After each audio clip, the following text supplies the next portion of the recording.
Napabuntong hininga na lamang si Sally habang nakayukom pumasok sa loob ng kanilang silid-aralan, matapos na pagtawanan ng mga nakasalubong niyang mga bata. "Oh, Sally, napano ka?" Wala po, ma'am. May nang iinis lamang.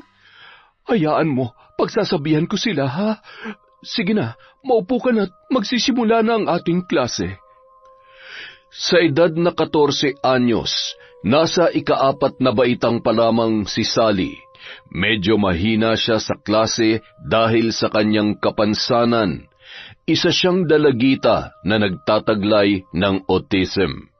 Subalit ang kanyang lagay ay hindi naman gaanong malubha dahil may kakayahan naman siyang makipag-usap at makipag-ugnayan sa iba. Isang hapon, naghihintay si Sally sa tito niyang si Gerald na may isang batang lalaki ang nambato sa kanya gamit ang isang maliit na sanga ng kahoy. Tinamaan ang kanyang noo na ikinagulat naman ng dalagita. Hoy, Abnoy! Sinong hinihintay mo dyan? Kawawa ka naman. Wala ka nang mama, wala ka pang papa. Bakit mo ba ako inaaway? Hindi naman kita inaano. Ayusin mo nga yung pananalita mo. Dalaga ka na tapos kung magsalita ka, daig mo pang 5 taon. Abnoy ka talaga. Bleh! Napayuko na lamang ang dalaga habang kagat-kagat ang kuko ng kanyang kanang hintuturo. Walang maisagot sa bata dahil sa takot siyang baka saktan siya noon. "Hoy bata, anong ginagawa mo sa pamangkin ko, ha?" Nang makita si Gerald, nanlaki ang mata ng batang lalaki. Takot itong tumakbo papalayo at walang lingon-lingon sa kanilang direksyon. "Inaway ka ba ng batang yon, Sally?" Opo, tito. "Sinaktan ka ba niya?" Masakit po dito. Binato niya po. Alam ko na. Para mawala ang sakit niyan, bibili tayo ng ice cream. Gusto mo ba yon? Ice cream? Masarap yon. Salamat po, Tito Gerald. Mula pagkabata, si Gerald na ang tumayong ama ni Sally. Kapatid niya ang ina ng dalagita at nang iwan yun ng nobyo ay nawalan na rin ng gana na buhayin ang kanyang anak. Gusto ng babae na ipaampon sa iba ang kanyang anak, ngunit mariing tinutulan yun ni Gerald at nangako siyang siya na ang aako sa responsibilidad. Simula ng araw na yun, hindi na nagpakita pa ang ina ni Sally at kalaunan ay nabalitaan na lang ni Gerald na namatay na ang kanyang kapatid. Hindi lingid kay Sally ang lahat, ngunit hindi naman nito naramdaman ang sakit ng pag-aabandona ng kanyang ina dahil punong-puno siya ng pagmamahal mula sa kanyang tiyuhin. Pinalaki siya ni Gerald na maunawain at mabait sa kabila ng kanyang kapansanan. Masarap ba yung ice cream mo, Sally? Opo, Tito Gerald. Masarap po ang ice cream. Sa susunod, pag may mang-aaway sa'yo, isumbong mo agad kay Tito, ha? Ako ang bahala sa mga yun. Sabi po ni teacher, babad ang away, Tito. Iyoko mapagalitan niya. Tama naman si teacher mo. Masamaan ng aaway, pero hindi naman ako papayag na pag sinaktan ka iiyak ka lang. Kailangan mo ring lumaban para sa sarili mo. Hindi mo palaging kasama si Tito Wala naman ako lagi sa school mo para maipagtanggol kita. Tatakutin ko na lang sila, Tito. Sabihin ko, susumbong ko sila sa'yo. Yan, gawin mo yan para hindi ka na nila uliguluhin. Sige na. Ubusin mo na yung ice cream mo para makauwi na tayo. Tricycle driver si Gerald at sapat naman sa kanilang dalawa ni Sally ang kanyang kinikita. Parang Gerald, birthday ng misis ko ngayon. Daan ka naman muna sa bahay nang makapag-inom naman tayo. Talaga paring Benjo? Susunduin ko pa kasi si Sally. Tamang-tama, doon na kayo maghapunan sa bahay. Basta, pumunta ka ha. Kulang ang tropa kung hindi ka sisipot. Oo naman pare, Ikaw pa ba? Sobrang lakas mo sa akin. Excited naman si Sally nang malaman na pupunta sila sa bahay ng kanyang teacher para makiselebrate sa birthday nito. Ang kanyang teacher na si Ma'am Iza ang asawa ng kaibigan ng kanyang tiyuhin na si Gerald. Happy birthday po, Ma'am Iza. Maraming salamat, Sally. Halina kayo rito sa loob. Handa na ang hapunan. Happy birthday, Ma'am. Inimbita po kasi kami ni Paring Benjo kaya hindi ko na tinanggihan. Alam mo naman ang asawa ko, Gerald. Lahat kayo mga kasamahan niya ay tinuturing niyang kapamilya. At alam kong ganun din kayo sa kanya. Masaya kong dumating kayo ni Sally ngayon. Matapos maghapunan, nagkayayaan na ang mga kalalakihan na mag-inuman. Sally, dito ka lang kay Ma'am Iza, ha? Huwag kang magpapakalasing, Tito Gerald, ha? Oo naman. Konti lang ang iinumin ni Tito. Babangka lang ako sa kwentuhan. Nang makatalikod ang tiyuhin, tumulong na si Sally kay Ma'am Iza sa pagliligpit ng mga pinagkainan. Pati sa paghuhugas ay nakibahagi rin siya. Dalagita na yung anak-anakan mo, pare. Wala ka na bang balak mag-asawa? Mag-asawa? Wala na sa isip ko yung mga ganyang bagay, pare. Sapat lang kasi sa aming mga pangangailangan ng kinikita ko. Kung mag-aasawa pa ako parang kumuha lang ako ng bato na ipupukpok sa ulo ko. Dagdag gastusin lang yan.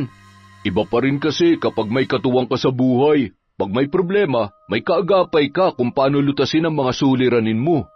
Saka, alam mo naman, may pangangailangan din tayong mga lalaki. Ikaw talaga, pare. Kung ano-ano yung pumapasok sa utak mo. Seryoso ko, pare. Iba pa rin talaga kung may asawang nag-aasikaso sa'yo. Mula nung iniwan sa akin niyang si Sally, itinuring ko na siyang akin. Nangako akong lahat ng oras at pagmamahal ko, ibibigay ko na lang sa kanya. Mahal na mahal ko ang batang yan. Wala na akong balak pang mag-asawa dahil baka saktan lang siya dahil sa kapansanan niya. Iniiwasan ko rin kasing mangyari yun, pre. Talaga ba, paring Gerald? Baka naman yung abnoy mong anak-anakan patago mo ng tinitira, kaya wala ka ng balak pa mag-asawa. Kasi naibibigay naman na niya pangangailangan mo. Anong sabi mo? Gago ka pala Mabilis na nahablot ni Gerald ang kwelyo ng kanyang kasamahang driver na si Gary at kaagad na inundayan ng malakas na suntok. Sapul ang panga nito at kaagad na bumalandra sa upuan. Hindi pa siya nakontento, nilapitan pa niya ito at dinuro-duro. Bawiin mong sinabi mo. Wala kang karapatang magsalita ng ganyan. Hindi ako baboy. Naintindihan mo? Naintindihan mo? Bakit galit na galit ka? Nagbibiro lang naman ako, paring Gerald. Paring Gerald, huminahon ka. Paring Gary naman kasi, huwag kang bastos. Birthday ng asawa ko't nandito ka sa loob ng pamamahay ko. Ayusin mo naman yung pagsasalita mo. Bitiwan mo ako, pare. Gugulpihin ko talaga yan Pare, ako na nakikiusap. Palampasin mo na lang muna. Lasing na kasi kaya hindi niya na naiisip kung tama pa bang mga pinagsasasabi niya. Ako na humingi ng dispensa sa'yo, pare. Pasensya ka na. Hindi. Binabastos niya ang anak ko Kumalma ka lang, pare. Pag-usapan na lang natin to bukas. Huwag ngayon. Nakainom na tayo. Tsaka medyo malakas na rin ang tama ni paring Gary. Biro lang yun, pare.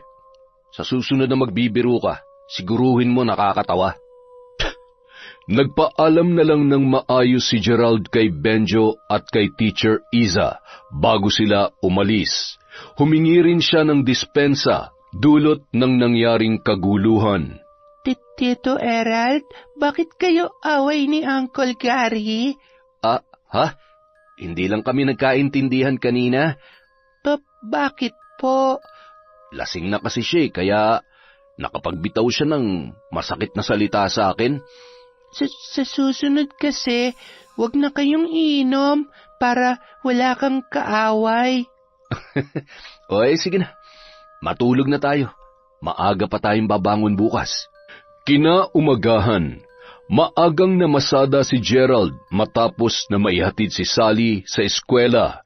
Marami siyang naging pasahero nung araw na yun, kaya naisipan niyang bumili ng fried chicken para sa dalagita. Paborito kasi yon ng kanyang pamangkin. Bandang 11:30, nagtungo na siya sa paaralan para maghatid ng ulam sa kanyang anak-anakan. Malayo pa lamang, kumakaway na si Sally sa kanyang paparating na tiyuhin. Tito Erald? Sally, hetong fried chicken. Kumita kasi ng medyo malaki kesa sa inaasahan ni Tito, kaya masarap ang ulam mo ngayon. Salamat po, Tito Erald. May ice cream po ba? Ha? Mamayang hapon, mag-ice cream tayo, ha? Yung masarap na ice cream po, ha? Yung natutunaw. Oo naman. Sige na, alis na ako. Pakabusog ka, ha? Uminom na maraming tubig. Sige po, bye-bye, Tito Erald. Saktong paglabas sa gate ng paaralan, nakasalubong ni Gerald si Gary na nooy papasok naman. Kumulo agad ang dugo nito nang mapansin niyang nakatingin sa kanya ang lalaki. Akmang lalagpasan na sana niya yon nang tinawag nito ang kanyang pangalan. Sandali lang, paring Gerald. Bakit? Paring Gerald, pasensya ka na sa mga nasabi ko kagabi, ha. Hindi ko naman kasi alam na didibdibin mo yun. Nagbibiro lang talaga ako, pare. Ay, hindi magandang biro mo, pre. Oo, hindi normal si Sally, pero wag mo naman siyang bastusin. Alam mo, pare, ni minsan, hindi ko naisip yung mga bagay na sinabi mo. Anak ng turing ko sa kanya. Palibasa, wala ka pang anak, kaya kung makapagsalita ka, akala mo, puro kalokohan lang lahat ng bagay. Pasensya na talaga, pre. Hindi na mauulit. Tango na lamang ang isinagot ni Gerald bago nagpaalam na mauuna na. Hindi niya na napansin ang mapangilatis na tingin ng kanyang kaibigan. Makakaganti rin ako sa iyo. May araw ka rin sa aking gago ka. Samantala, sa loob ng klase, hindi mapakali si Sally. Ilang ulit na rin siyang nagpapabalik-balik sa loob ng CR na napansin naman ni Teacher Iza. Oh, Sally, may problema ba? Sakit puson ko, ma'am. Tapos, may dugo po sa panty ko. Kahit wala akong sugat. Ha? Unang beses mo bang naramdaman yan? Ibig kong sabihin ngayon ka lang ba nagkaganyan? Opo. Takot po ako, ma'am. Normal lamang yan sa mga babae na nagdadalaga na, Sally. Halika, tuturuan kita kung paano gumamit ng napkin. Marami pang sinabi si Teacher Iza kay Sally tungkol sa pag-aalaga sa sarili. Nakinig naman ang dalagita at inulit-ulit pa ang mga paalala at payo ng kanyang guro. Pag-uwi ng dalagita sa kanilang bahay, agad naman niyang ibinalita kay Gerald ang pagdadalaga niya. Para namang nabigla ang lalaki at tila may pag-aalala na gumuhit sa kanyang muka. Tito Erald, sabi ni Ma'am Isa, ibili niyo raw po ako ng napkin. Naku, hindi ko pa naman alam kung paano gamitin yung napkin, Sally. Huwag po kayong mag-alala, Tito. Tinuruan na po ako ni Ma'am Isa. Ganun ba? Sige, bumili ka na sa may tindahan para may magamit ka. Kinabukasan, tungkol sa pamilya ang naging topic sa aralin. Pinagawa sila ng family tree at isa-isang nagpaliwanag kung gaano nila kamahal ang kani-kanilang mga pamilya. Nang si Sally na ang tinawag ng guro, ipinakita niya ang kanyang iginuhit na puno na mayroong isang bunga. Ito ang aking pamilya, si Tito Erald ang puno at ako ang bunga. Mahal na mahal namin ang isa't isa. Wala ka ba mama at papa, Sally? Papa ko si Tito Erald. Wala akong mama, patay na. Papa? Bakit Tito ang tawag mo sa kanya? Dahil sa tono ng pagtatanong ng kanyang kaklase, napayuko na lamang ang dalagita. Kinagat-kagat na lamang niya ang kanyang kuko dahil nahihiya siyang sagutin yon. Kasi kapatid ng Tito Erald ni Sally ang mama niya. Hindi na nakilala ni Sally ang totoo niyang papa. Pero kahit tito lang niya si Gerald, parang papa niya na rin yon kasi ang Tito Gerald niya ang nag-aalaga sa kanya. Hindi ba, Sally? Opo, love na love din po ako ni Tito Erald. Tama. Ikwento mo naman sa amin kung papaano ipinapakita ni Tito Gerald mo ang pagmamahal niya sa'yo, Sally. Love po kami. Tapos, kiss niya po ako. Dito, oh. Kaso, kagabi, hindi. Tila nabahala si Teacher Iza sa mga sinabi ni Sally. Kaya pinaupo na lamang niya ang bata at tumawag na lamang ng iba pang estudyante. Hindi nawala sa isip ng guro ang sinabing yun ni Sally. Parang iba kasi ang dating sa kanya. Kaya nang magkaroon ng pagkakataon ay kinausap niya ito ng sila lamang dalawa. Sally, di ba naikwento mo kanina na love-love kayo ng tito mo?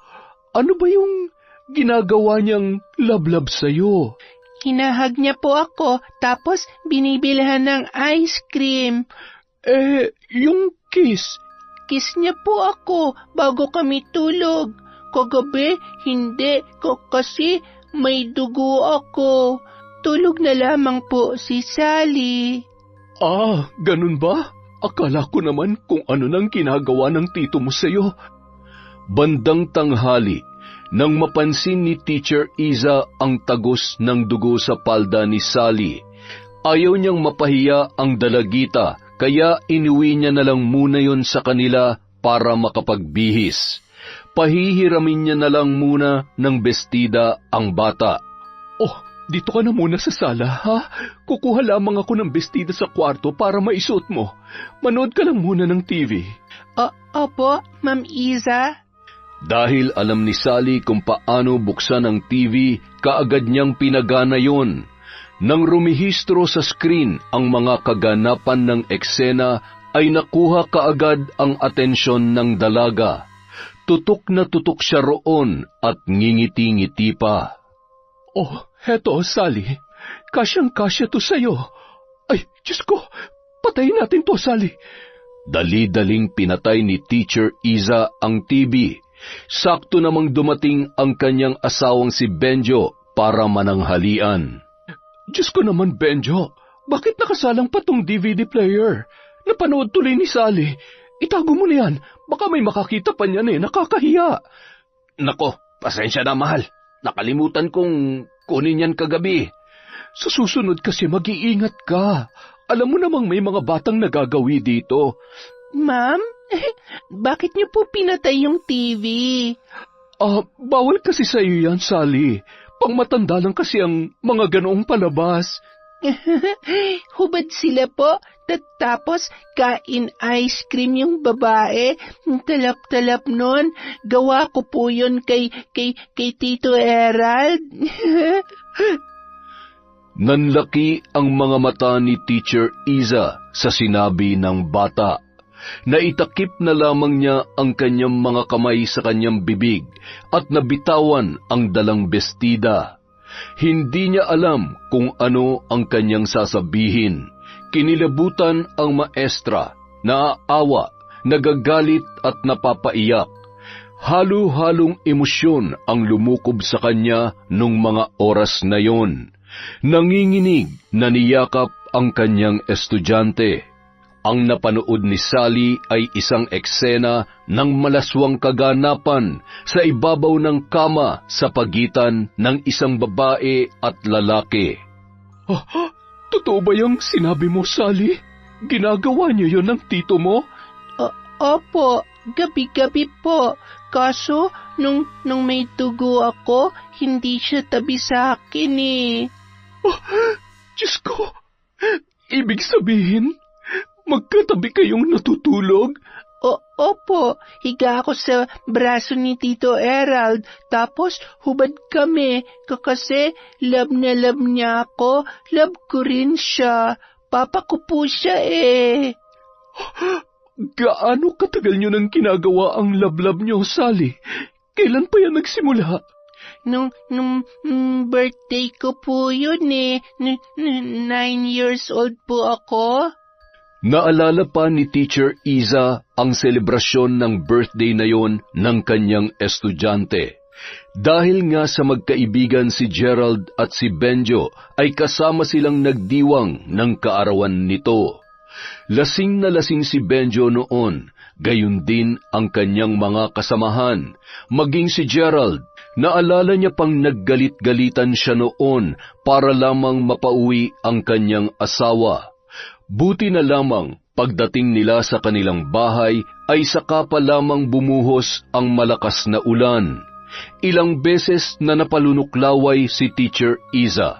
Ipinaliwanag niya ng husto kay Sally ang tungkol sa mga ganoong bagay, kung sino-sino lang ang maaaring gumawa noon at kung ano ang mangyayari sa kanya kapag patuloy na ginawa yon ng kanyang Tito Gerald.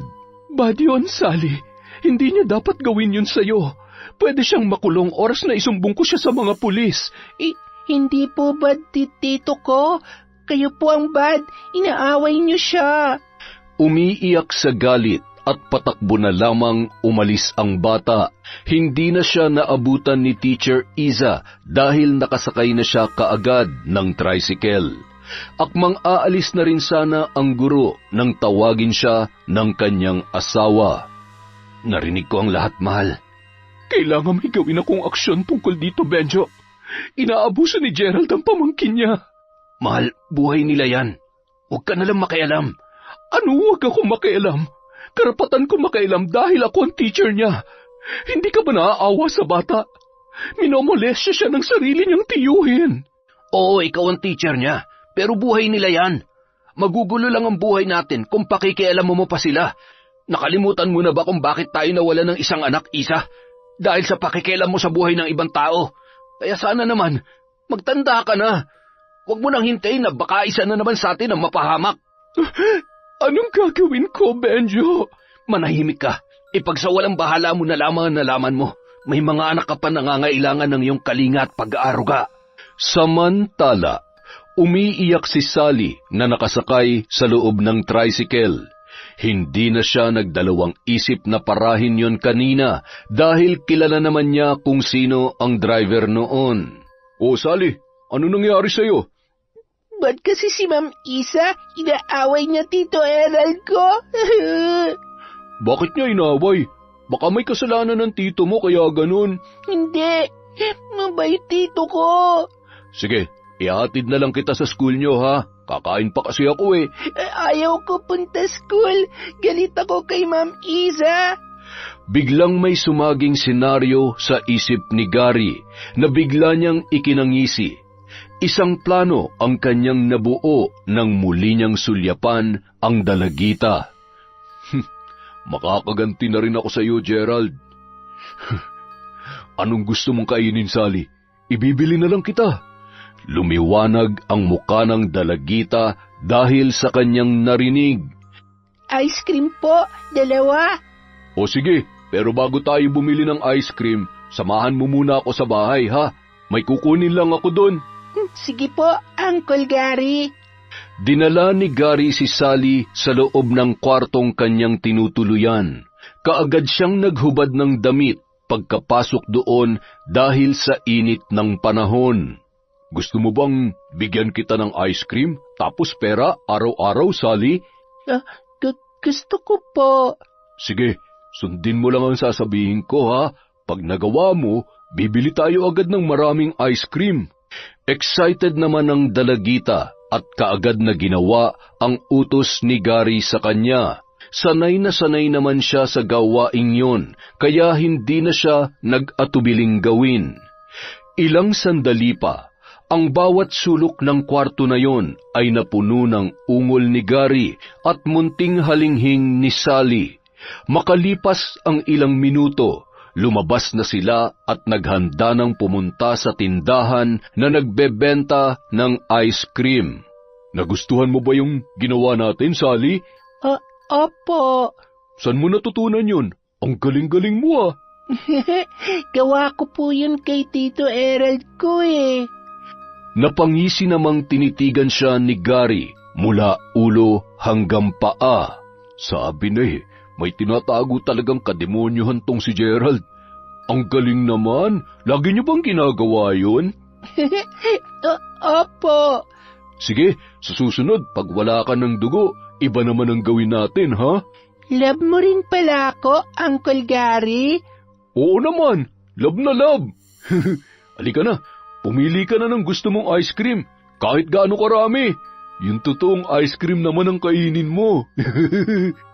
Pasado 3:00 na ng hapon nang ihatid ni Gary si Sally sa labas ng paaralan.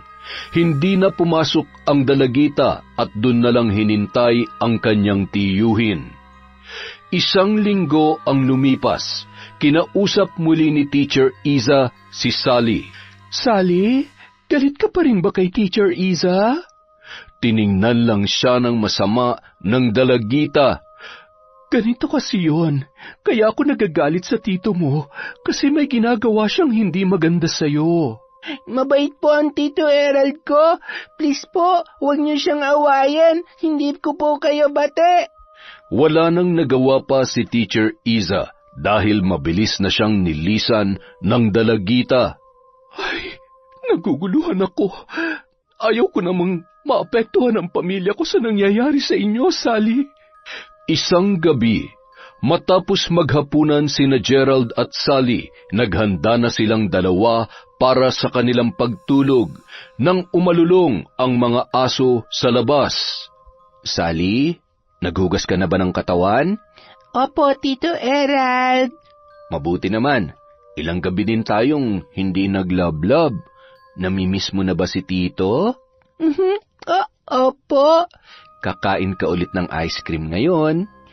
Si Uncle Gary, Tito, iba yung ice cream niya eh. Ha? Si Gary? Teka, bakit mo nabanggit si Gary? Kinain ko rin yung ice cream ni Uncle Gary. Iba po dun sa'yo. Lintik. Bakit mo ginawa yun? Bigyan niya kasi akong pera. Sabi niya, love daw niya ako. Parang ikaw din, Tito Gerald. Ang walang hiyang yun. Mapapatay ko siya. Dito ka lang, ha? Huwag kang aalis dito sa bahay. Saan ka po pupunta, Tito Gerald? Bakit galit ka? Humahangos na tinakbo ni Gerald ang kanyang tricycle.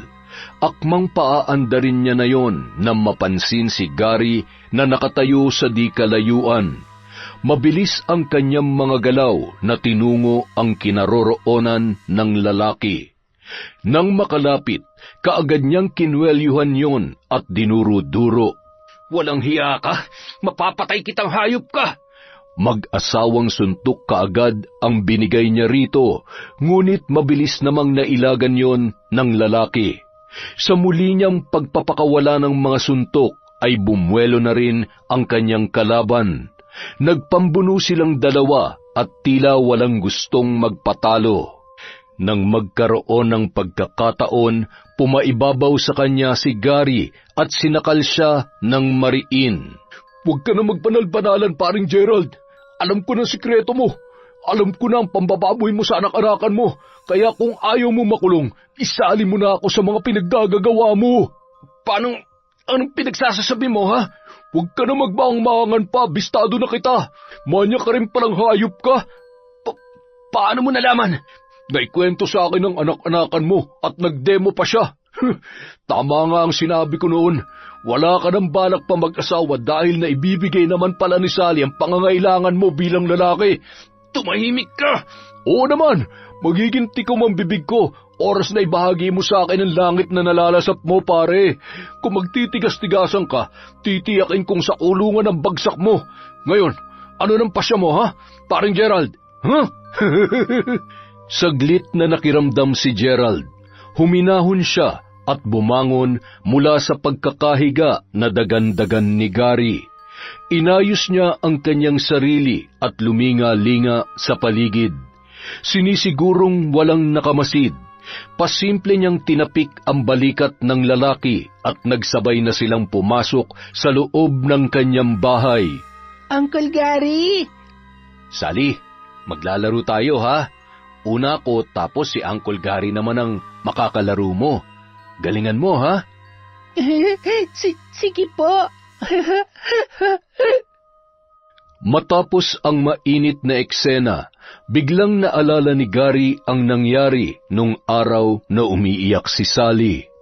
Sally, bakit ka nga pala nagalit kay Teacher Isa noon nakaraan? Galit kasi siya kay Tito Erald Bastos daw, ikaw Tito.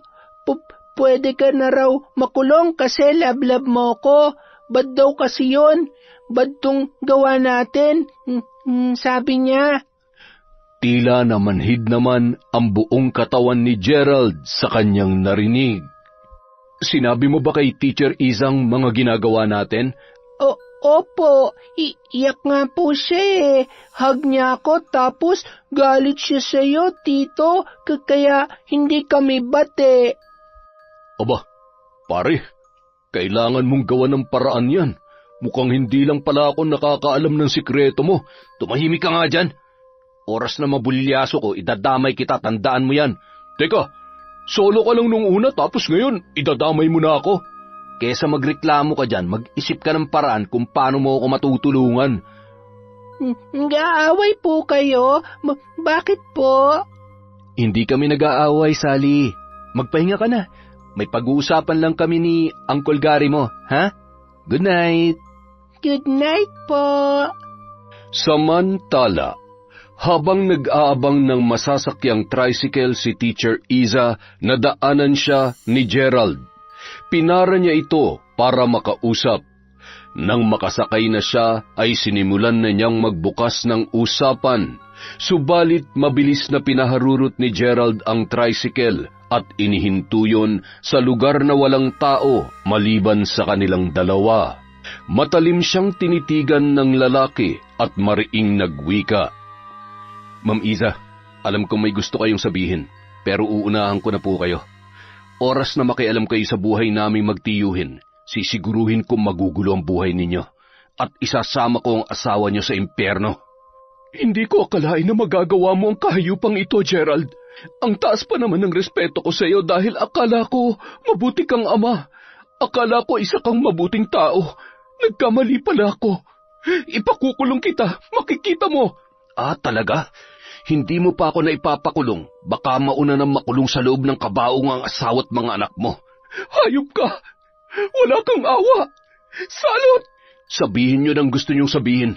Pero iisa lang talaga masisiguro ko, ma'am. Magiging payapa po ang mga buhay natin kung magiging pipi at bingi lang kayo. Lalong-lalo na sa pamumuhay namin ng pamangkin ko. Maliwanag ba, ma'am? Kayo na mismo nagsabi, hindi niyo inakala ang kahayupan ko. Kaya baka magulat na lamang kayo kung isang araw pinaglalamayan na ang buong pamilya ninyo. Napakasama mo, Gerald. Huwag na huwag kayong magkakamaling ipaalam tong pag-uusap natin kay Pareng Benjo. Kung ayaw niyong pagsisihan niyo ang araw na to. Ngayon, kung may sasabihin pa kayo, sabihin niyo na para maihatid ko na kayo ng ligtas sa pamamahay niyo, Ma'am Isa. Kinagabihan, balisang nakahiga sa kama si Teacher Isa. Pabaling-baling siya sa higaan, halata na hindi siya mapakali. Mahal, ano bang bumabagabag dyan sa isip mo? Parang napakalikot mo naman. Mahal, hindi ka ba pinag-iinitan ng mga kasama mo? Hindi naman. At bakit naman nila ako pag-iinitan ako nga may mas malawak na pangunawa. Ginagalang nila ako at nirerespeto ko rin sila. Bakit mo naman ay tanong yan? Wala lang. Sige na, matulog ka na. Alam mo, mas natutuwa nga ako ngayon kasi mukhang nagkakasundo na sina Gerald at Gary. Sila lang naman ang lagi nagkakainitan ng ulo sa grupo Hindi na inaasar ni Gary si Gerald at palagay ko ay iniiwasan na nilang magbangayan. Mahal, kinausap kasi ako ni Gerald. Sabi niya, wag na raw akong makialam sa buhay nila. Yun naman talaga ang gusto kong gawin mo, mahal. Hayaan mo na sila. Total, hindi naman tayo ang naagrabyado Ano kaya kung isuplong ko si Gerald sa mga pulis? Bakit naman? Baka kung anong mangyari sa atin yan. Gusto ko lang ng mapayapang pamumuhay, Isa. kasama ka at ang mga anak natin. Ang problema ng iba, hindi na natin dapat pansinin pa. Naintindihan mo? Isang gabi, malakas ang pagbuhos ng ulan na sinasabayan pa ng hagupit ng simoy ng hangin. Kasunod noon ay ang napakalutong na pagkulog at pagkidlat. Nag-iisa lang sa bahay si Sally dahil hindi pa umuuwi ang kanyang tiyuhin. Halos gabi-gabi na ring ginagabi ng uwi ang kanyang tiyo kasama si Gary. Laging lasing ang mga yon at gabi-gabi rin silang nakikipaglaro sa kanya. Nais man niyang umayaw, ngunit natatakot siya na baka magalit sila at baka siya ay saktan. Buhat kasi nang magsimulang dumalaw si Gary sa kanilang pamamahay ay tila nag-iba na rin ang pakikitungo ng kanyang tiyuhin sa kanya. Madalas, pinapagawa siya ng mga posisyon na nahihirapan siya at nasasaktan. Bago siya nilalaro ng mga ito, ay nanunood muna sila ng mga eksenang ginagaya nila pagkatapos. Kung dati pakiramdam ni Sally ay mahal na mahal siya ng kanyang tiyuhin, ngayon pakiwari niya ay nag-iba na yon. Kahit palagi siyang sinasabihan na love siya, ay hindi na niya nararamdaman ang pagmamahal dahil pinipilit na siya nitong gawin ang mga bagay na hindi nagpapasaya sa kanya. Isang malakas na pagkulog ang nagpagulat sa nagmumuni-muning dalagita. Kasabay noon ang pagdungaw niya sa bintana. Nakita niya ang pagdating ng dalawang tricycle, si Gary at si Gerald. Alam niyang lasing na naman ang mga yon at kailangang ihanda na naman niya ang sarili dahil natitiyak niyang maglalaro na naman sila. Mabilis na binuksan ni Sally ang pintuan at inabutan ng tuwalya ang dalawa. Ang tagal mo naman buksan ang pinto, Sally. Ano bang ginagawa mo? Nakatulog po kasi ako, Tito Erald. May dala ka pong ulam?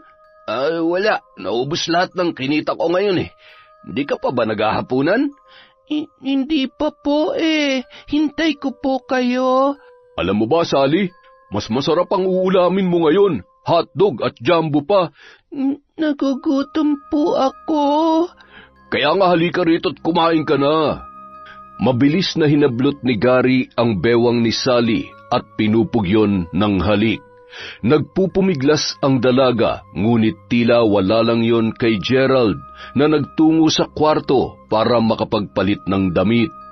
Pagkatapos mo dyan, pare, pwede ka nang umuwi. Matutulog na ako. Pagsasawaan ko lang muna to. Ikaw ba, ayaw mo? Pagod ako eh. Tsaka gusto ko lang talagang magpahinga ngayong gabi. Umiyak na lamang si Sally dahil sa ginagawa sa kanya ng lalaki. Kung dati ay dahan-dahan lang itong gumalaw, ngayon ay mapusok na at nasasaktan na siya. Uncle Gary, ayoko na. Sakit na. Ngayon ka pa ba mag-iinarte, Sally? Ang tagal na natin ginagawa to. Masakit. Masakit po. Ayoko po.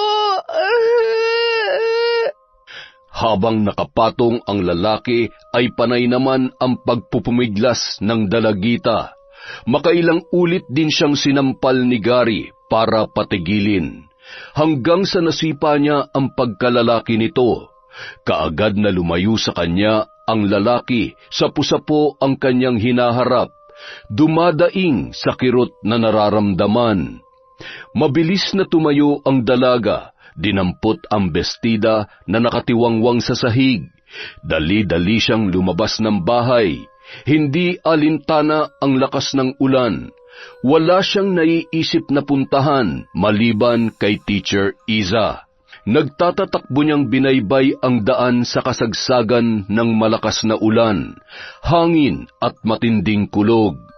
Umaagos ang luha sa kanyang mga mata at nanginginig ang buo niyang katawan, hindi dahil sa lamig na dulot ng panahon, kundi dahil sa matinding takot na kanyang nararamdaman. Samantala, hindi mapakali si Teacher Iza habang nakadungaw sa bintana. Nababalot siya ng pag-aalala dahil sa hindi pa nakakauwi ang kanyang asawa. Mag-aalas 10 na ng gabi at hindi siya sanay na naghihintay pa ng ganoong oras. Ay, nasaan ka na ba kasi, Benjo? Ay, teka, sino yung nakatayo sa labas ng gate? Sandali, mukhang si Sally yun ah. Dali-daling pumanaog si Teacher Iza at pinagbuksan ang kanyang estudyante.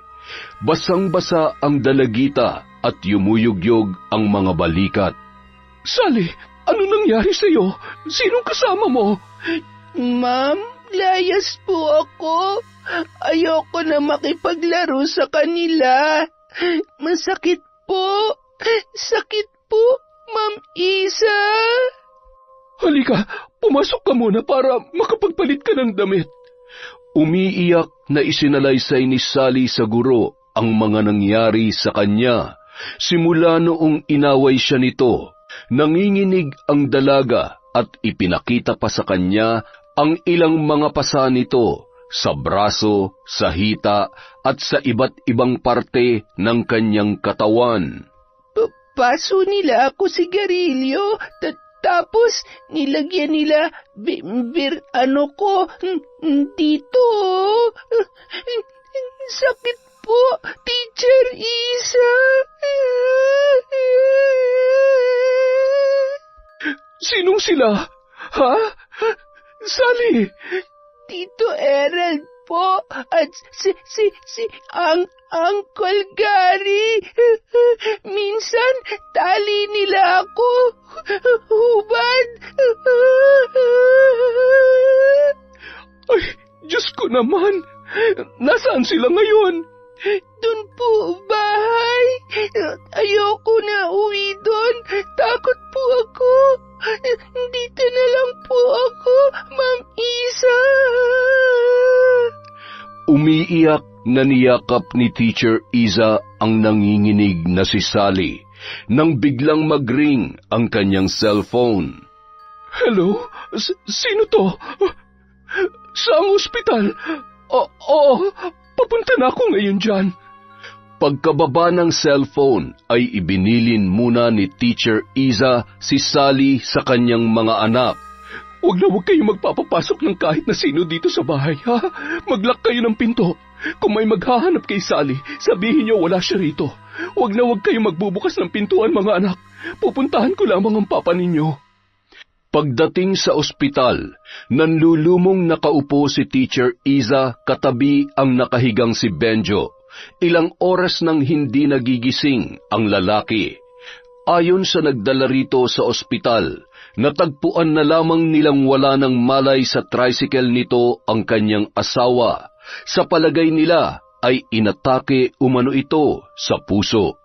Diyos ko, bakit naman ngayon pa nagkasabay-sabay ang mga problema ko? Paano ko na matutulungan si Sally? Gayong mas kailangan ako ng asawa ko rito. Panginoon, tulungan niyo po ako. Ituro niyo sa akin ang tamang landas upang mapagtagumpayan ang mga pagsubok na ito. Ang mga alalahanin, pangamba at paghahanap ng mga kasagutan ay natulugan na lamang ni Teacher Iza. Naalimpungatan siya nang pumasok ang doktor. Ibinalita nito na half-stroke si Benjo at nangangailangan ng masusing pag-aaruga. Dahil sa narinig, tila gumuho naman ang mundo ng guro at naguguluhan sa kung ano ang gagawin niya para kay Sally, hanggang sa maalala niya ang isang tao na tanging makakatulong sa kanila. Tama, sa pamamagitan niya, hindi iisipin ni Gerald na nakikialam ako sa kanila. Hindi niya iisiping ako ang may pakana. Hindi niya mababalikan ang pamilya ko dahil hindi ko naman siya ipagkakanulo sa mga otoridad. Hindi na nagdalawang isip pa si Teacher Iza. Nang gabi ring yun, gamit ang tricycle ni Benjo, ipinagmaneho niya si Sally patungo sa isang lugar na hindi na sana niya babalikan pa kahit kailan. Dinala niya si Sally sa isang lumang bahay na nasa gitna ng kakahuyan.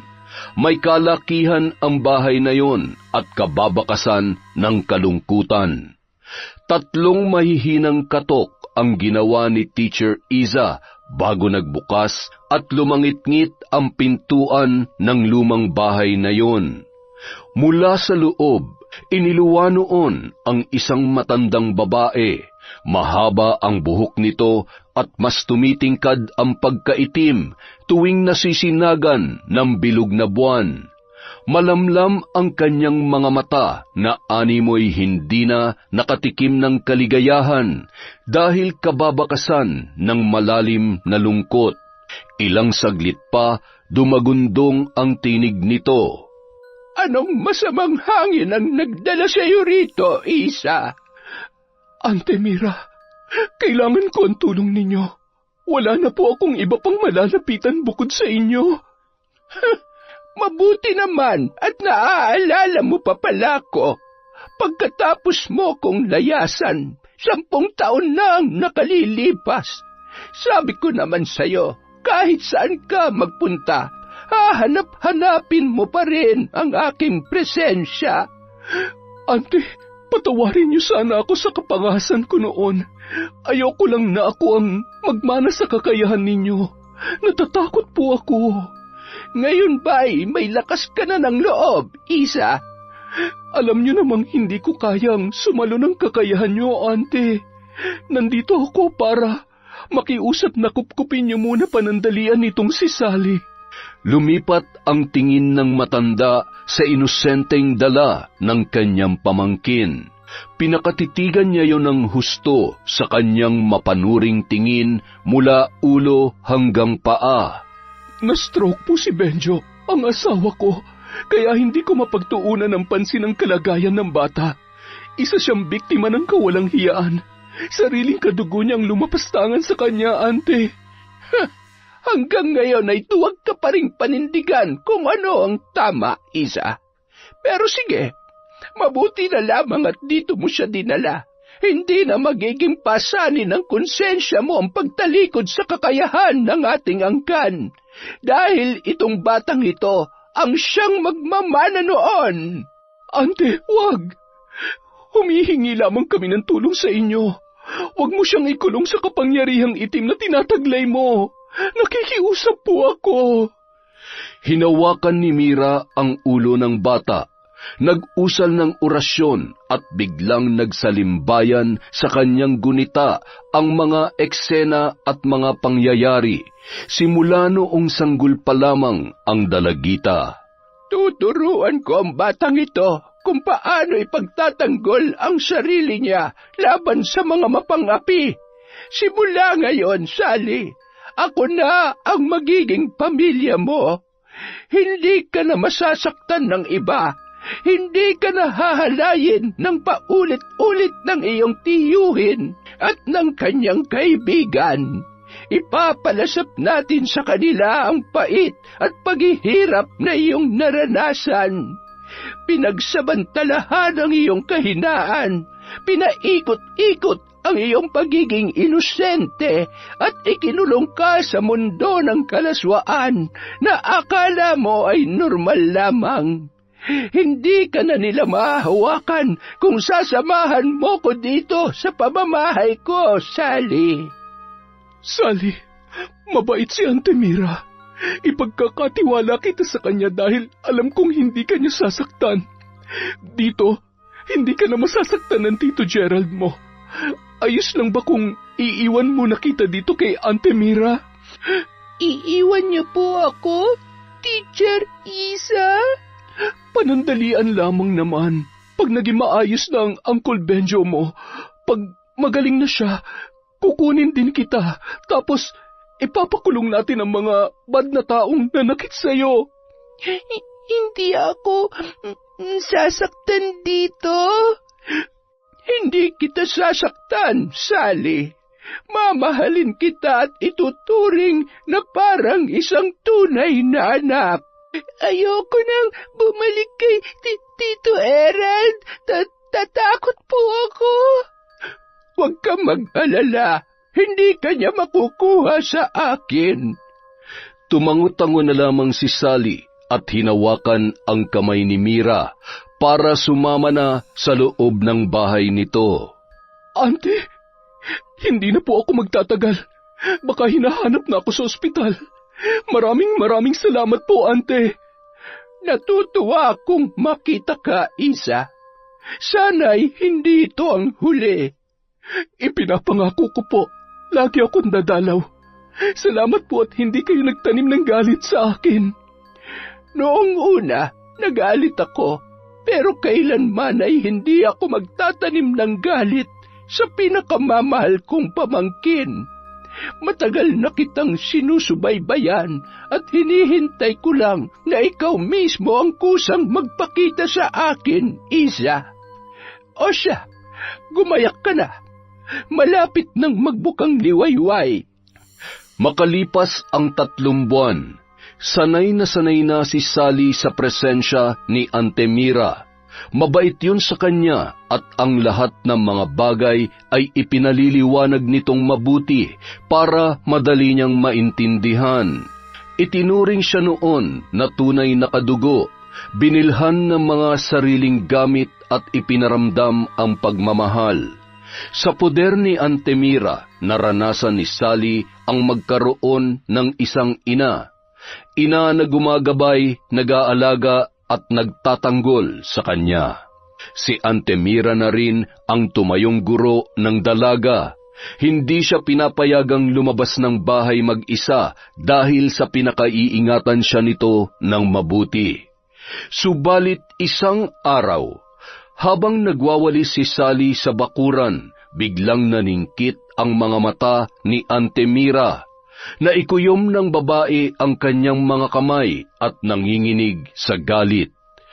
Pilit niyang pinapahinahon ang kanyang sarili at malumanay na tinawag ang dalaga.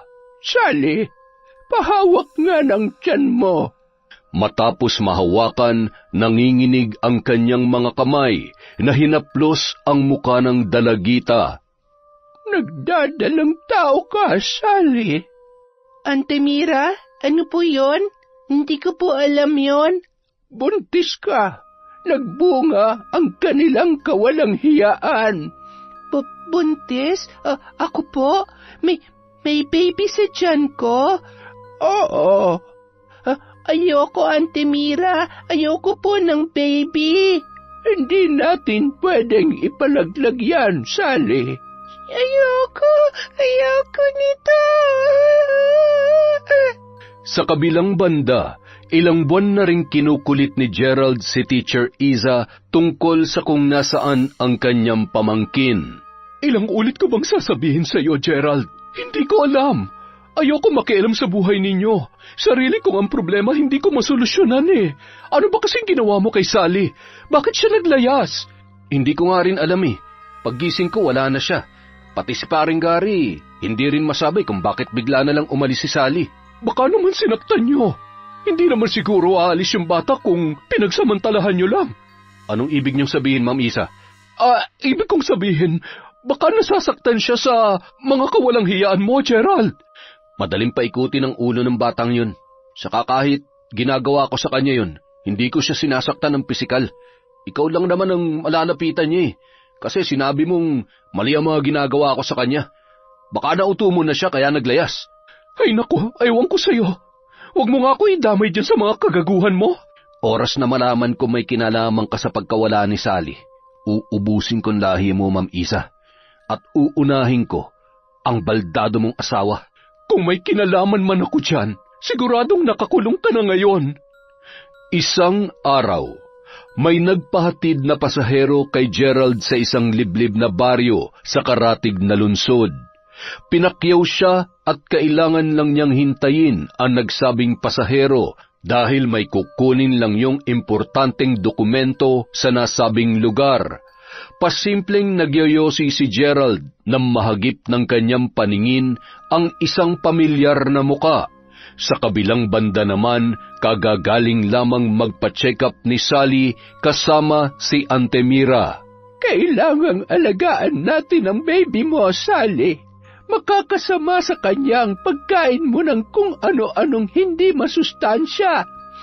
Auntie Mira, mama na po ako. Hindi ko alam kung paano. Huwag ka mag-alala. Nandito naman ako para gabayan ka.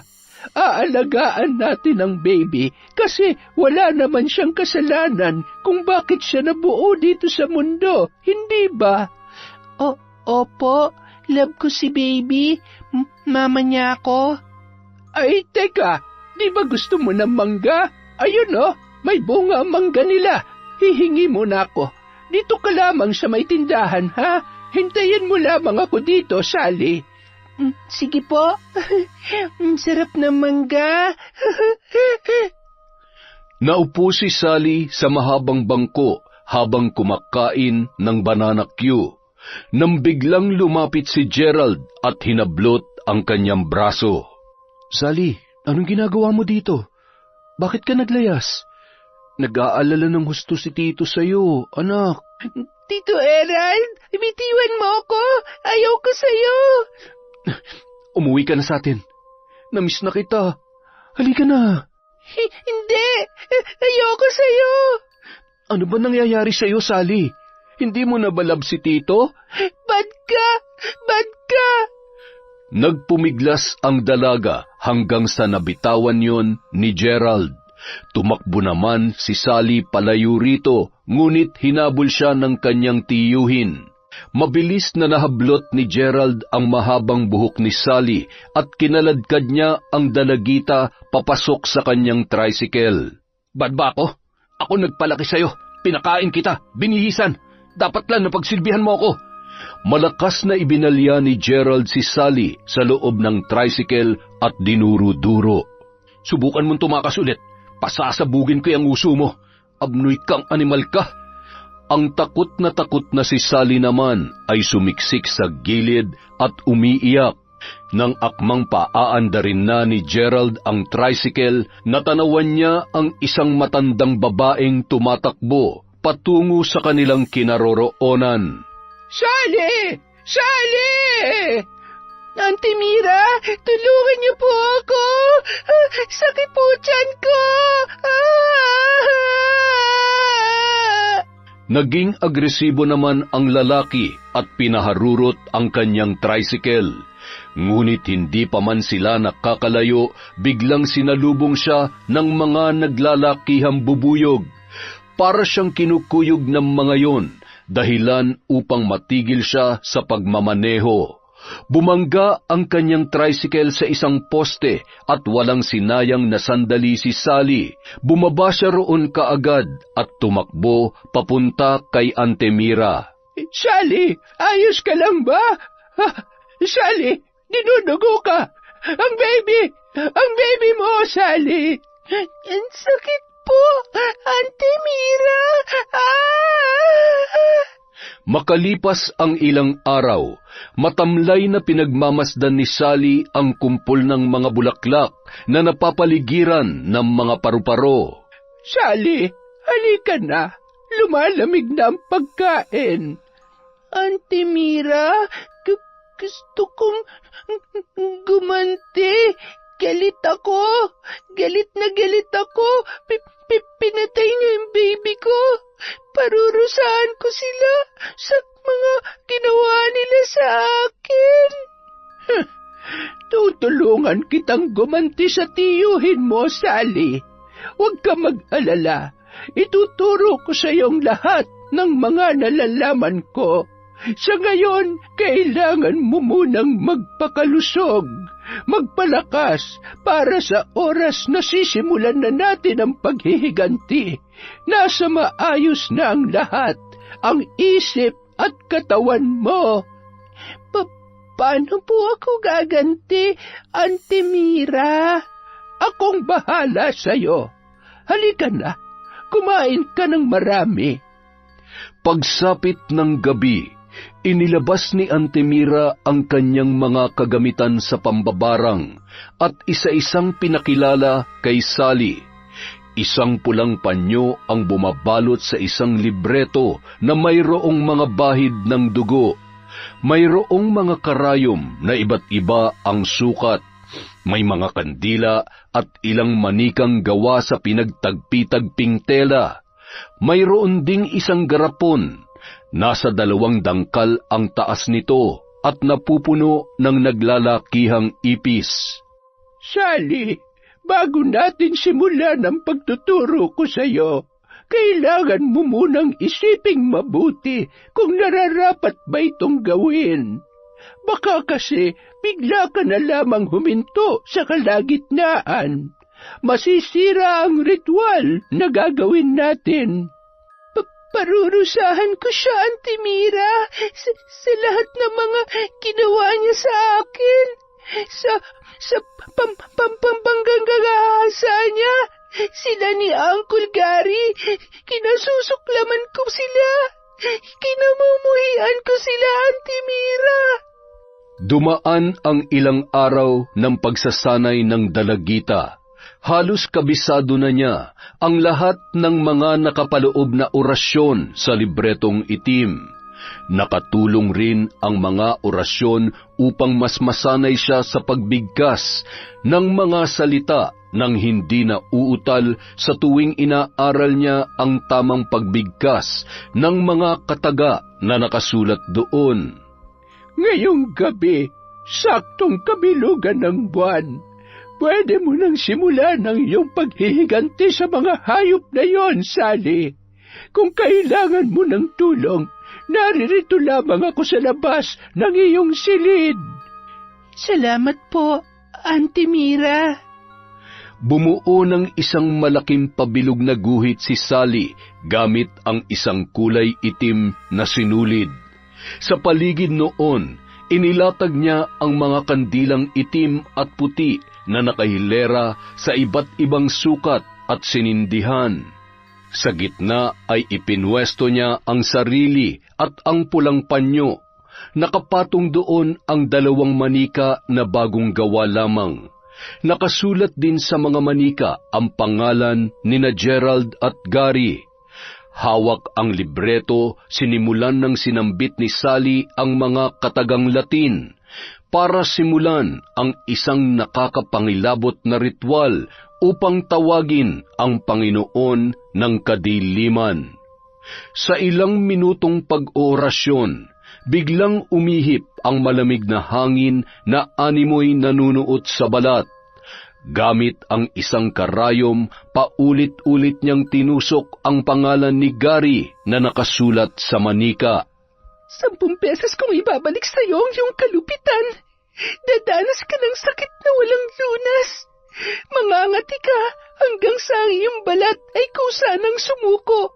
Kahit buhay ka pa'y mangangamoy ka ng tulad ng isang naaagnas na bangkay.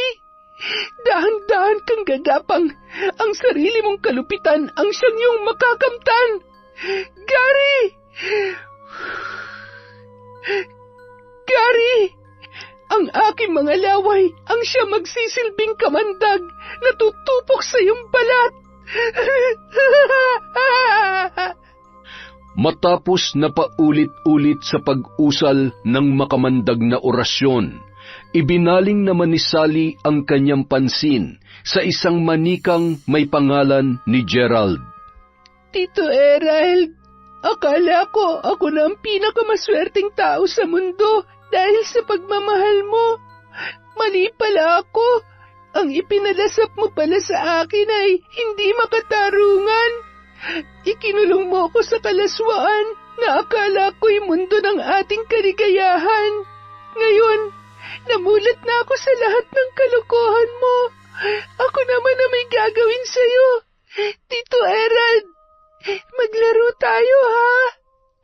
Ako antay, ha? Promise, gagalingan ko. Magiging masaya ang larong ito. Tinusok-tusok ni Sally ng karayom ang bawat letra ng pangalan ni Gerald. Bumulong-bulong siya malapit sa tenga ng manika at umusal ng kakaibang orasyon. Gagawin natin tong masaya, tulad ng mga sinabi mo sa akin noon. Siguradong matutuwa ka dito, Tito Erald. Kinuha ni Sally ang garapon at binuksan niya yon. Tila nagwawala naman ang mga ipis na nakapaloob doon. Gutom na ba kayo? Gusto niyo nang kumain? Pagkatapos noon, isinilid niya sa kahon ang manikang may pangalan ni Gerald at ibinuhos doon ang mga alaga niyang ipis. Muli siyang nag-usal ng Latin na orasyon at hinipan ang usok na nagmumula sa nakasinding kandila patungo roon. Saka kaagad na isinara ang kahon nang masiguro na naikulong na niya ang usok sa loob noon. Tikman ninyo ang aking ganti. Kayong may utang sa akin. Humanda na kayo dahil maniningil na ako. Mga hayop kayo. Ibabaon ko kayo sa impyerno. Mga walang hiya kayo. Sa paulit-ulit na pagbuklat ng libreto habang sinasambit ang mga katagang nakapangingilabot sa pandinig, tinapos na rin ni Sally ang kanyang ritual, ang ritual ng kadiliman para sa sumpa ng barang. Samantala, masaya namang nag-iinuman sina Gerald at Gary sa isang beer house. May katabi silang mga bayarang babae para aliwin ang kanilang gabi.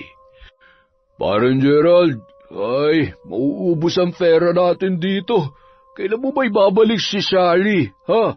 Gusto ko na ulit makalibre. Ay, ano ka ba? Samahan mo na lang akong hanapin siya dun sa kabilang lunsod. Dada ka ng dada dyan eh. Di ka naman tumutulong. Ay, sige, sasamahan kita. Yun lang naman pala eh. Pero ngayon, magsaya muna tayo dito. Kasama ang kani-kanilang mga babae ay pumasok sa motel ang dalawa. Habang nag-iinit ang eksena sa ibabaw ng kama, biglang napatitig si Gary sa babaeng pumapaibabaw sa kanya. Ibang muka kasi ang kanyang nakikita. Imbis muka ng babaeng binayaran niya na puno ng makapal na make-up, ay ang inosenteng muka ni Sally ang rumehistro sa kanyang paningin. Hanggang sa biglang dinilaan nito ang kanyang katawan. Ramdam niya ang malagkit na laway na dumadampi sa kanyang balat. Napapikit pa siya habang napapangiti. Sige, Sally, galingan mo pa. Very good naman ang Sally na yan. Uy, may ice cream ka bukas, ha? Sige pa. Sally, ba't tumigil ka? Ituloy mo na yan. Dali na. Nang hindi na gumagalaw ang babae, napilitang magmulat ng mata si Gary. Ganoon na lamang ang kanyang pagkasindak na makitang nanlilisik ang mga mata ni Sally na nakatunghay sa kanya, hanggang sa gumuhit ang nakakakilabot ng ngiti nito at bigla siyang sinakal. Bitiwan mo ako, Sally! Ano ka ba? Gusto mang manlaban ng lalaki, ngunit tila nawalan siya ng lakas dahil pakiramdam niya ay napakabigat ni Sally na dumadagan sa kanya. At ang labis na nagdulot ng kilabot sa kanya ay ang patuloy na pagtulo ng laway nito na pumuno sa kanyang bibig. Napakalagkit noon at napakalamig. Habang patuloy sa pagtulo ang laway, nakaririndi rin ang matamis nitong paghalakhak. Ilang segundo rin ang itinagal ng eksenang yun, nang biglang pinakawalan ni Sally ang kanyang leeg. Kasunod ng pag-ubo ni Gary ay ang panunumbalik ng muka ng babae na kanyang kasama. Bakas sa muka nito ang gulat at lito sa mga ikinikilos ng lalaki. Nasaan si Sally? Sinong Sally? Tayong dalawa lang nga nandito. Saka kanina ka pa Sally ng Sally dyan, ha? Nananaginip ka yata ng gising. Diyan ka na nga. Uy, teka, saan ka pupunta? Hindi pa tayo tapos, ha? Tapusin mo yung mag-isa mo. Kinaumagahan, pasipul-sipul pa na naghahanda si Gerald para pumasada nang makita niya ang kanyang kaibigan. Parang Gary, kumustang galawan natin kagabi? Successful ba? Oy, ewan, binangungot ako eh. Binangungot? Sa ganda ng chicks mo kagabi? Tinulugan mo lang? Abay, sayang naman ang binayad mo dun. Iniwan niya ako. Ito kasing si Sally, bigla nagpakita. Nakita mo si Sally? Nasaan na siya? Oo, ay, hindi. Ano kasi, ganito kasi yun. Ikinwento ni Gary kay Gerald ang mga nangyari. Natatawa naman ang lalaki sa kanyang mga pinagsasabi. Lasing na lasing ka yata kagabi ah. Kaya kung ano-ano na yung mga naiisip mo. Hindi ah, malinaw naman na si Sally yun. Kaso, ay, ewan ko nga ba, pati ako nalilito na rin. O anong plano mo mamaya? Dating gawi? Oo naman, kailangan ko makabawi mamaya. Magkita na lang ulit tayo dun sa beer house ha. Oo ba? Pagsapit ng gabi, nagbihis na si Gerald at nagpabango pa para magtungo sa beer house. Naisipan niyang humarap sa salamin para sipatin ang sarili nang may mahagip na mga ipis ang kanyang paningin. Dahil nakasanayan na niyang makakita ng ganoon ay binaliwala niya lamang yon.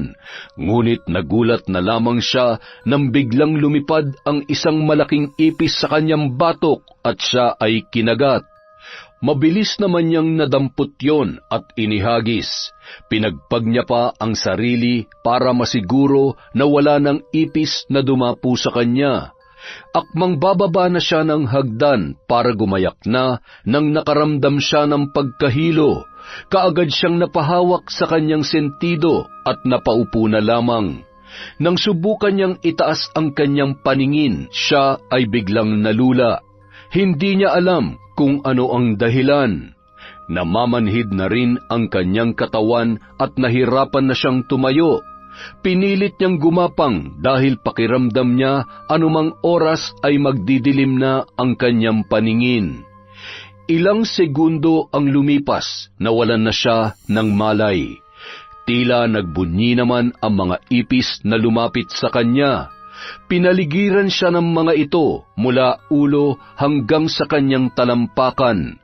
Ang lahat ay tila sabik na matikman ang kanyang laman. Ang ilan naman ay pumatong na sa kanya at nabalot kaagad siya ng mga yon. Mula sa karimlan, naramdaman ni Gerald ang tila mabigat na puwersang nakadagan sa kanya. Hindi siya halos makahinga at hindi niya maigalaw ang kanyang mga paa at kamay. Mahapdi ang kanyang mga mata at ang bibig niya ay tila punong-puno. Sinikap niyang igalaw ang isang daliri. Pakiramdam niya ay tila may ngumangat-ngat doon. At nang sinubukan niyang sumigaw, doon niya napagtanto na ang laman ng kanyang bibig ay gumagalaw. Pinilit niyang imulat ang kanyang mga mata at siya ay nahindik sa kanyang nakita. Mga ipis! Bakit? Ano nangyayari? Kasabay ng kanyang pagsasalita ay ang agaran niyang pagbangon. Mabilis na pinagpag ang sarili at natatarantang lumayo sa kumpol ng mga naglalakihang ipis. Dala ng pagkagimbal matapos na makitang may mga kagat ang ilang parte ng kanyang katawan, napasiksik siya sa isang sulok na parang isang batang musmus na walang kalaban-laban. Takot na takot si Gerald habang nakatingin sa mga yon na umuusad papalapit sa kanya. Lumayan niyo ako! Umalis kayo rito! Sa kalagitnaan ng kanyang takot na nararamdaman, nakarinig siya ng mumunting bulong na tila kumakalikot sa loob ng kanyang tainga.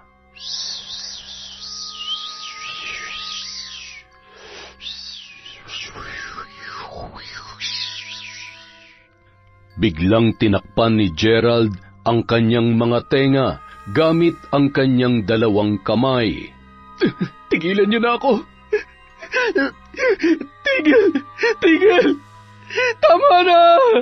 Ang tunog na dulot ng mga bulong ay tila naglikha ng sugat sa kailaliman ng kanyang pandinig. Napahiyaw na lamang siya nang biglang may tumulong dugo sa magkabila niyang tenga. Nanginginig na pinagmasdan niya ang kanyang mga kamay na mayroong umaagos na dugo.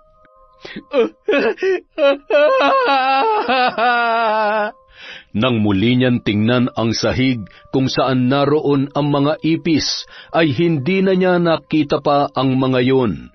Makailang ulit niyang iginala ang paningin, ngunit wala na ang bakas ng mga nakakadiring ipis. Subalit naroroon pa rin ang pakiramdam niya na may mga matang nagmamasid sa kanya. Samantala, hindi naman magkanda-ugaga sa pagpahid ng ointment si Gary sa buo niyang katawan. Panay ang pangangati niya na kahit nakailang ulit na siyang maligo ay hindi pa rin nawawala. Nagsimula na ring magkasugat ang kanyang balat nang madaanan ng matinding pagkamot. Naisip niyang magpatingin sa doktor para mabigyan siya ng karampatang lunas, ngunit hindi niya na nakaya pang lumabas dahil parang nalulumpo siya sa sakit ng kanyang mga kasukasuan. Buwisit na buhay to. Nakakuha pa yata ako ng sakit sa paggamit ng kahit na sinong GRO. Baka isa sa kanila may sakit sa balat at nahawa na ako. Mas lalong nakaramdam ng pagkairita si Gary nang sa pagdampot niya ng kanyang cellphone para sana humingi ng tulong ay battery empty na yon. Nagkataong nasira pa ang kanyang charger kaya nag-uumapaw ang kanyang inis. Lintik naman na buhay to! Buwisit! Buwisit! Hindi magkamayaw sa pagkiskis ng kanyang likod sa dingding ang lalaki. Kahit pa dumudugo na ang kanyang mga sugat, ay hindi pa rin napapawi ang kanyang pangangati. Sinubukan niyang buksan ang pinto ng kanyang tinutuluyang kwarto, ngunit hindi niya mapihit pabukas ang seradura noon. Mas lalo siyang nanggalaiti na mapagtantong baka nilak na naman siya ng mga kabataan na naglalaro sa labas. Lagi kasi siyang napagkakatuwaan ng mga yon dahil sinusungitan niya at hindi binibigyan ng pera. Malas din at walang bintana ang kwarto na kanyang inuupahan. Kahit anong gawing pagsigaw ni Gary para may tumulong sa kanya ay tila walang nakakarinig. Hanggang sa nagsawa na siyang humingi ng tulong at pinagtuunan na lamang niya ng pansin ang kanyang nararamdaman. Ang kanyang balat ay naging katulad ng chicharon, naging malutong at tila nagmamantika na parang humihibok-hibok pa sa loob. Para siyang mababaliw sa pagkamot sa kung saang-saang parte noon. Ang pagkainis niya ay napunta sa paghikbi. Umiiyak na ang lalaki dahil hindi niya masolusyonan ang nangyayari sa kanyang sarili. Sa paglipas ng mga araw, hindi na makilala pa ni Gary ang kanyang itsura. Dala ng gutom, puyat at pagod, naging payat na siya. Punong-puno na ng sugat ang buo niyang katawan. Iba na rin ang kanyang amoy, tila siya ay nabubulok na. Hapdi, sakit, kirot at matinding pangangati ang kanyang nararamdaman. Bawat segundo, bawat minuto, lalong lumalala ang kanyang kalagayan. Ilang saglit pa, pumasok siya sa loob ng banyo. Hinugasan niya ang sariling mga kamay at napahagulgol na lamang nang makita ang unti-unting nababakbak na kanyang balat, na animo ay naaagnas na. Inaanod yon ng rumaragasang tubig mula sa gripo. Ayoko mabuhay ng ganito. Sawang-sawa na ako. Napasulyap ang lalaki sa lamisita. Nakalagay doon ang isang lighter. Napalunok siya ng ilang ulit. Pagkatapos ay dinampot niya yon. Tinapon niya ang ilang mga pakete ng sigarilyo at sinindihan. Nang magsimulang mag-apoy, unti-unti niyang nilagay ang kanyang kumot at ang ilang mga gamit na madaling kapitan ng apoy. Pagkatapos ay pinaligo niya ang 1 litro ng gasolina sa buo niyang katawan at pikit mata na lamang na tumalon sa lumalagablab na apoy. Samantala, nag-usap-usap ang mga kabataan dahil hindi na nila nakikita si Gary. Hindi naman nakatarangka ang pintuan nito, ngunit nakapagtataka na hindi man lang yun lumalabas kung nasa loob man ang lalaki. Nagulat pa sila nang makarinig ng isang malakas na pagsabog. Nang makitang nasusunog ang kwarto ni Gary, ay natatarantang humingi ng tulong ang mga kabataan. Sa kabilang banda, wala nang pasaherong sumasakay sa tricycle ni Gerald. Inaayawan na siya dahil takot na ang mga yun na baka sila ay madisgrasya. Lagi na lang kasing tulala ang lalaki at wala sa sarili na nagmamaneho. Kung minsan hindi na makausap ng matino dahil parang may kinatatakutan. Kung minsan naman, maayos siyang nakikisalamuha, ngunit bigla ring pinagpapawisan at nanginginig. Nagmamadali na parabang may gustong takasan. Akala ng iba nalulung na siya sa ipinagbabawal na gamot, kaya kung ano-ano na lang ang mga pinagsasasabi at kakaiba ang kanyang ikinikilos. Ang iba naman ay nagsasabi na baka nasisiraan na ng bait dahil sa biglang pagkawala ng kanyang anak-anakan at mahal na si Sally. Bakit kasi hindi siya magpatulong sa mga pulis para makita niya na si Sally? Ay baka naman, ibinenta niya si Sally para sa bisyo niya. Kita niyo naman bangag yung tao. Ay nako, kawawang Sally. Pwede ba? Buti pa buhay niyo na lamang ang atupagi niyo. Huwag na kayo makialam sa kanya. Buhay niya yan, problema niya. Solusyonan niya. Sa loob ng kanyang bahay, nagmumukmuk si Gerald dahil wala na siyang kinikita sa araw-araw. Wala na siyang bigas na maisaing, gutom na at wala na ring nagpapautang sa kanya dahil hindi naman siya nakakabayad. Ilang saglit pa, nakarinig na naman siya ng mga bulong na tinatawag ang kanyang pangalan. Tito Erad! Halika, laro tayo? Sally, ikaw ba yan? Ako nga, Tito Erad. Humanda ka na. Kakain tayo ng ice cream. Biglang may kung anong malikot na bagay ang pumaloob sa pantalon ni Gerald at pumasok sa kanyang brief. Natataranta siyang hinubad yun at tumambad sa kanya ang 3 malalaking ipis na nginangat-ngat ang kanyang alaga. Mabilis niyang pinagpag ang mga yun at inapak-apakan. Ang nilikhang sugat ng mga ipis ay bigla na lamang lumobo, na magayon at nag-iwan ng matinding pagkirot. Paika-ikang naglakad ang lalaki para umupo sa isang silya upang magpahinga. Ano ba ito nangyayari sa akin? Sally! Ano ba itong ginagawa mo sa akin?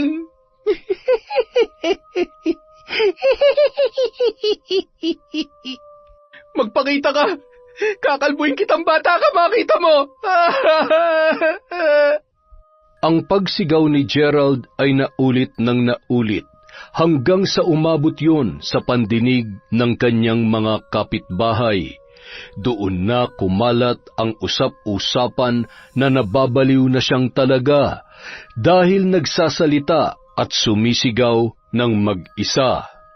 Alam mo, mahal, mukhang sunod-sunod na kayong minamalas ng mga barkada mo. Ay, ikaw, inatake sa puso. Si Gary, nasunog. Ngayon naman si Gerald, nababaliw na raw. Alam mo, naisip ko na baka kinakarma na tayo. Kasi alam naman natin na nangyari kay Sally pero hindi ka agad tayo umaksyon. Minsan nga, sinisisi ko ang sarili ko Kasi kung naglakas loob lang talaga ako na isuplong siya sa mga pulis, baka hindi ka na-stroke. Pakiramdam ko, pinarusahan tayo ng Panginoon dahil wala akong ginawa. Naduwag tayo. Hindi pa naman huli ang lahat, mahal. Anong ibig mong sabihin? Hindi ka nahahadlang? Hindi na. Napag-isip-isip ko rin kasing hindi naman talaga masama ipagtanggol at ipaglaban natin yung bata. Oo, natakot ako para sa kaligtasan natin pero nakakonsensya din ako sa ginawa kong pagpigil sa'yo. Nung araw na inatake ako, yun sana yung araw na sasamahan kita sa mga pulisya. Pagkatapos na makapag-usap na mag-asawa, nabuo ang isang matapang na desisyon ni Teacher Iza.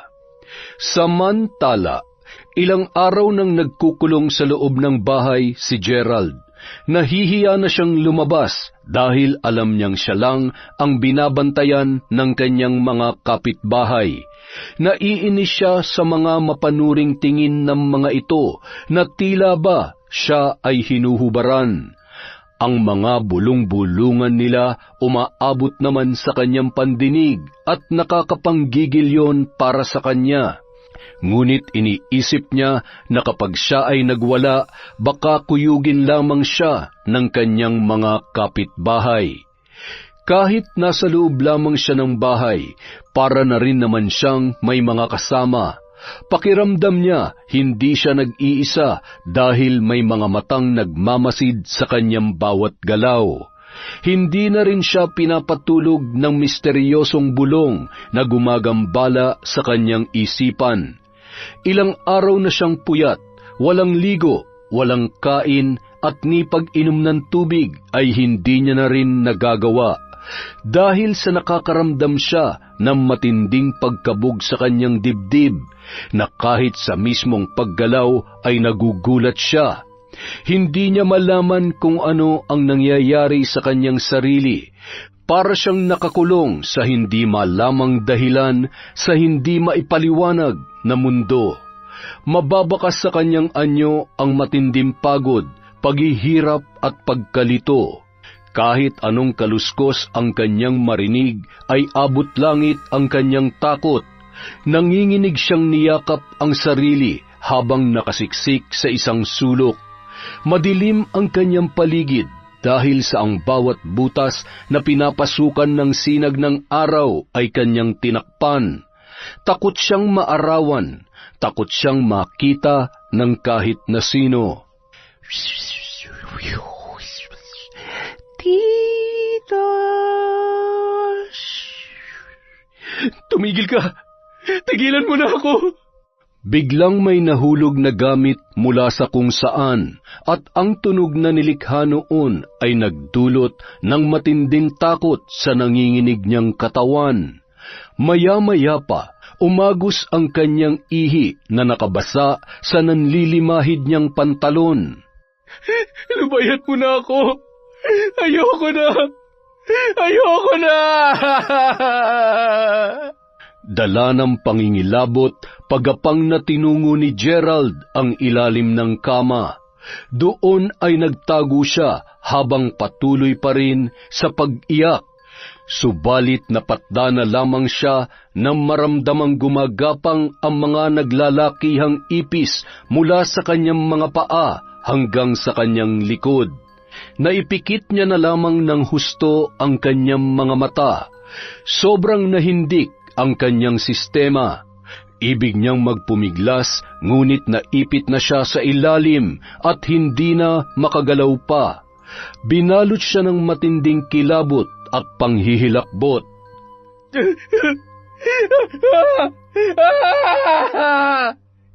Kinabukasan, nagising na lamang ang lalaki dahil sa tunog na naririnig niya mula sa labas. Pilit na binubuksan ang kanyang pintuan. May tunog ng mga paa na tila ginagalugad ang loob ng kanyang pamamahay. May otoridad na mga boses ang dumadagundong sa kanyang pandinig. Ilang sandali pa, nakakasilaw na liwanag ng flashlight ang bumungad sa kanyang mga mata. Nandito siya!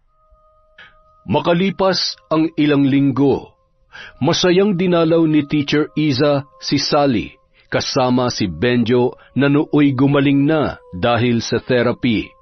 Nananabik naman na niyakap siya ng dalagita. Kumusta ka na rito, Sally? Maayos naman po, Ma'am Iza. Mabuti naman. Sasama ka na ba sa amin ni Uncle Benjo mo? Opo, sasama din po si Auntie Mira, ha? Sally, patawad ha. Naging duwag ako. Hindi mo na sana naranasan ang lahat ng kawalang hiya ni Gary kung nung una pa lang ay inaksyonan ko ng kahalayan ni Gerald. Wala na po yon, Uncle Benjo. Ang mahalaga ay naipakulong na natin si Tito Gerald. Samantala, habang nasa kulungan, wala sa sariling kinakagat-kagat ni Gerald ang kanyang mga kuko nang tawagin siya ng isang pulis. Gerald, may dalaw ka. Naging malikot naman ang kanyang mga mata nang siya ay lumabas sa selda. Sally, anak, mabuti naman at dinalaw mo si Tito. Gusto lang kitang makita. Kahit hindi tayo bate, Tito Gerald, naiisip pa rin kita. Huwag ka mag-alala. Ayos lang ako dito. Sorry ha. Patawarin mo ako sa lahat-lahat. Alam kong hindi na mabubura sa isip mo ang mga nangyari. Pero pangako, magbabago ako dito. Magpapakabait ako para makabawi naman ako sa mga naging kasalanan ko sa'yo. Galit ako sa'yo. Hindi ko alam kung kailan kita mapapatawad. Mag-iingat ka dito, Tito Gerald, ha?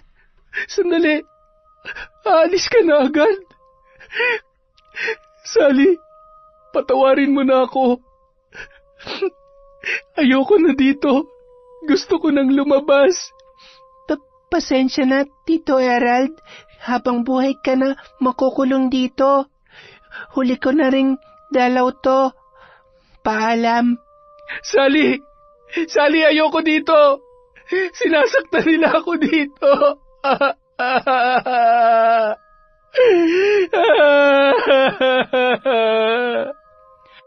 Pag-iyak na lamang ang tanging nagawa ni Gerald nang lumisan na sa kanyang harapan ang kanyang pinakamamahal na pamangkin. Auntie Mira, salamat sa pagpapatuloy mo kay Sally, ha? Kukunin ko na po siya. Kukunin?